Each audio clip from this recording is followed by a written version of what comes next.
Hey Ron, what is all of this communication we've been receiving about PERS, sick leave, and what I think is something about disability insurance? Well, I'm glad you're taking the time to find out more about it. It's actually in your best interest to learn more about the important aspects of this benefits package here at our agency. Wouldn't you agree that the most important part of your financial well-being is your ability to bring home a check every month? Yes.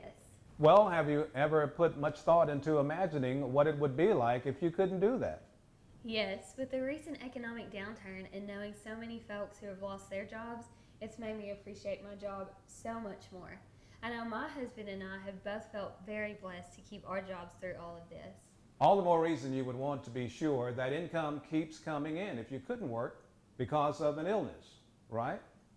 Yes, but I haven't really worried about it too much because I know that one of my benefits is sick leave, and I also know that I have PERS if something really serious happens. Well, Bonnie, you're correct, and those items should be taken into consideration. But you should not rely completely on them, and that's the big reason for all the education and making sure that everyone knows what they have. Okay, well, tell me more. Well, it all started when working with our benefit advisors that we realized so many of our coworkers weren't even covered by PERS. 30% of the workforce to be exact. Another 30% have less than 20% in PERS service credits. As you should recall, it now takes new employees 8 years of service before they are covered by PERS. Also, the medical criteria for benefits eligibility is strict. So much so that I'm not willing to rely on it for income protection. Now that you mention it, I do remember that I had to be employed for a while before I was vested, but just really didn't put much thought into it. Besides, the few times it has ever crossed my mind, I just figured I would save up enough sick days to last me a few months. I guess I haven't really thought about if it was a long-term or permanent disability. I guess I just assumed that PERS would provide some income and then anything beyond that would be covered by Social Security. Bonnie, your answer makes a very good point, and we realized that a lot of folks were probably thinking just like that.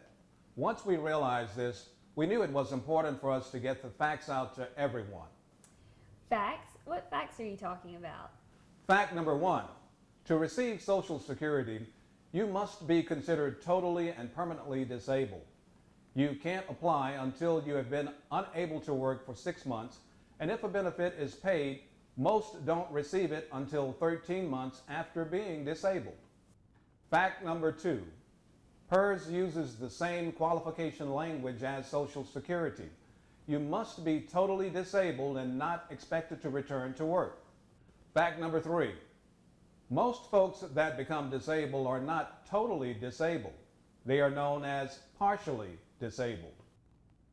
You mean I have to be totally and permanently disabled to receive any type of disability payment? Yes, and there are some other facts we all need to realize. Benefits can vary by length of service. Benefits vary by date of hire. And the application process takes a minimum of 2 to 3 months if you were to qualify. Wow, I did not realize all that. I do know I have some pretty serious accumulated paid days off though. Good point. And that's why we are providing each employee with a detailed analysis of how many accumulated leave days they will have before choosing whether or not to enroll in the voluntary disability protection plans.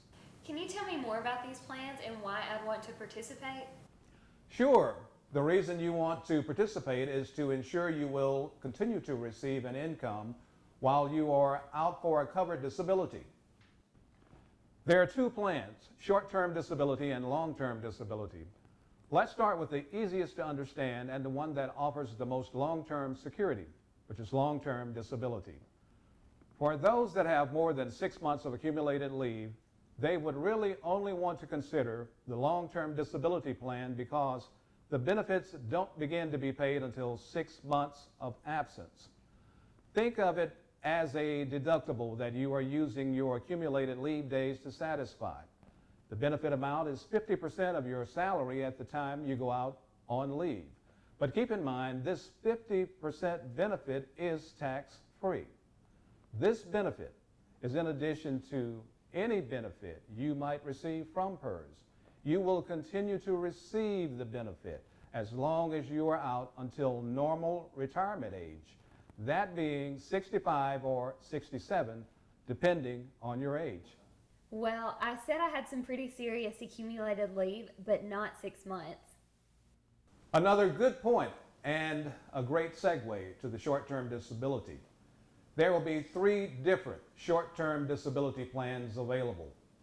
All will pay benefits up to the 6-month point. The only difference is the benefit starting periods. The first one starts paying benefits after 14 days of absence. The second one, 30 days, and the third one, 60 days. This way, you can customize your coverage based on your accumulated leave. So, for example, if you have 48 days of leave built up, you would probably select the 60-day wait and only have 12 days of unpaid absence. I presume the waiting period is like the deductible you mentioned before. The longer the deductible, the lower cost the plan. Yes. What is the benefit amount for the short-term disability?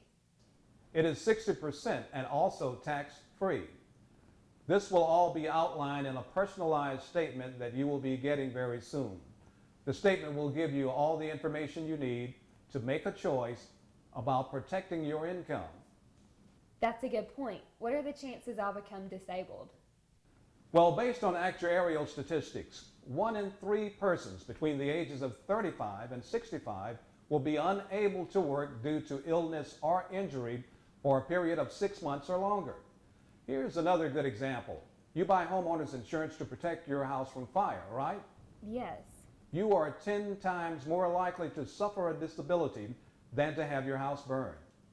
As well, statistically, over the years, the #1 reason for home foreclosures has been disability. Can I get turned down for these disability plans? I have even better news related to that. As an employee of this agency, you cannot be turned down no matter what your health situation. That was part of the way the plan was designed and negotiated. We wanted everyone to be able to get it. The only caveat is that we have at least 25% of our employees participate in each plan. But based on the cost and ability to use accumulated leave to satisfy waiting periods, we feel that we have no problem meeting this requirement. Do our spouses count? No, and I'm glad you reminded me. Spouses cannot enroll in this plan. You must be an employee of the agency to get the benefits. Can the cost increase? Yes, it can, but not for at least 3 years per our contract, at which time we will reprice the contract out to the market. Cool. Sounds like you've really done a good thing here. How are we supposed to get this information? Our supervisors will be getting our personalized packets to us during open enrollment. What then? Easy. Just review your info and make your decision. Short term, long term, both or no coverage at all. Then just return the election form to your supervisor in the envelope that will be provided. Your election starts January 1st. If I have questions, is there someone I can talk to?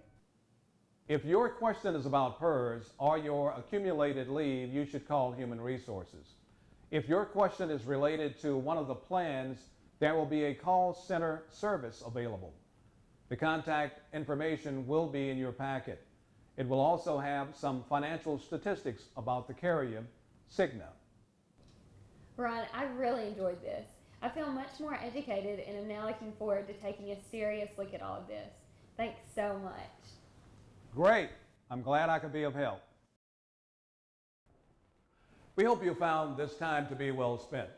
Disability wipes out the dreams of thousands, if not millions, of families every year. As all financial planners will tell you, your most important asset is your ability to produce an income. Disability insurance, the most important insurance you will ever own.